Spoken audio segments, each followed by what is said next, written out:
ಬಳ್ಳಾರಿಯ ನ್ಯೂಸ್ ಆಸ್ಪತ್ರೆಯಲ್ಲಿ ಕಳೆದ ವಾರ 5 ಜನ ಬಾಳಂತಿಯರು ತೀರ್ಕೊಂಡು ಹೋದ ದೊಡ್ಡ ಘಟನೆ ಆಗಿತ್ತು. ಇಡೀ ರಾಜ್ಯ ಆ ಘಟನೆಯನ್ನ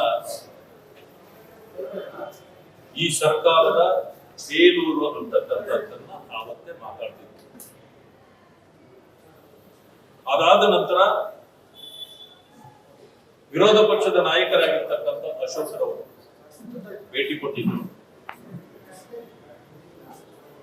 ಅಲ್ಲಿನ ಎಲ್ಲ ವಿಚಾರಗಳನ್ನ ತಮ್ಮ ಗಮನಕ್ಕೆ ಅವರು ಕೂಡ ತಂದಿದ್ರು. ನಾನು ಕೂಡ ಹಲವು ವಿಚಾರಗಳನ್ನ ತಮಗೆ ಹೇಳಿದ್ದೆ. ಈ ಸರ್ಕಾರ ನಿದ್ದೆ ಮಾಡುವ ಸರ್ಕಾರ. ಭ್ರಷ್ಟಾಚಾರ ಬಿಟ್ಟು ಅವ್ರಿಗೆ ಏನೂ ಬೇಕಾಗಿಲ್ಲ. ಮುಖ್ಯಮಂತ್ರಿಗಳು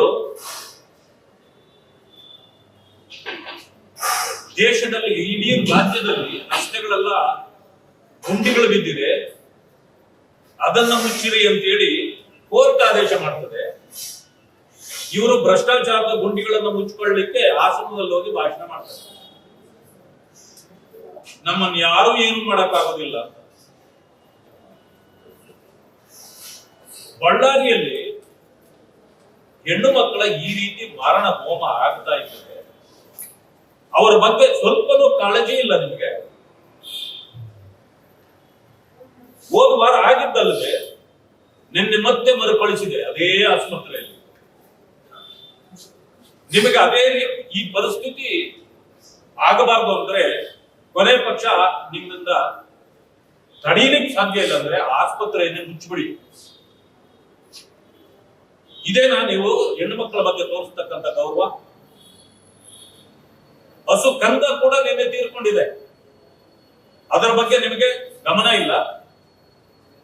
ಸಮಾವೇಶಗಳು, ಕುರ್ಚಿ ನೀವು ಯಾವಾಗ ಬಿಡ್ತೀರಿ, ಕುರ್ಚಿ ನನಗೆ ಯಾವಾಗ ಕೊಡ್ತೀರಿ, ಒಪ್ಪಂದ ಆಗಿದೆ, ಒಪ್ಪಂದ ಆಗೇ ಇಲ್ಲ. ಇದ ನಿಮ್ಮ ಸರ್ಕಾರದ ಆಡಳಿತ? ನಿಮಗೇನಾದ್ರೂ ಮಾನ ಮರ್ಯಾದೆ ಇದೆಯಲ್ವೇ? ಮಾನ ಮರ್ಯಾದೆ ಇದ್ರೆ ಇದನ್ನೆಲ್ಲ ಗಮನಿಸ್ತಾ ಇದ್ವಿ.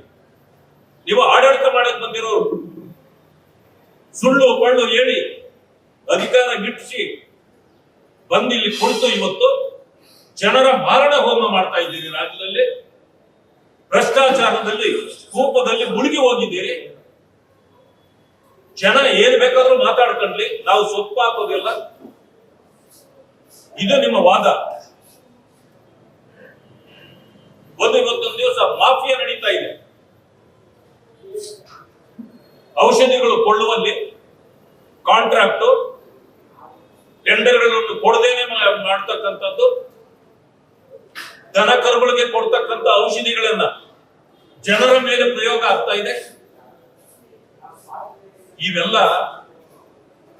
ನಿಮ್ಮ ಪಾಪದ ಕೊಡ ತುಂಬುತ್ತಾ ಇದೆ ಅಂತಕ್ಕಂಥದ್ದನ್ನ ನಾನು ಹೇಳಲಿಕ್ಕೆ ಬಯಸ್ತೇನೆ. ಮಾನ್ಯ ಮುಖ್ಯಮಂತ್ರಿಗಳೇ, ಮೊದಲು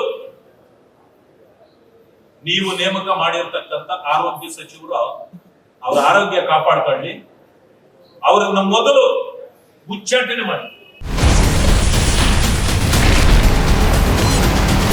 Ashwavega English News coming soon. Your channel, your voice, your trust.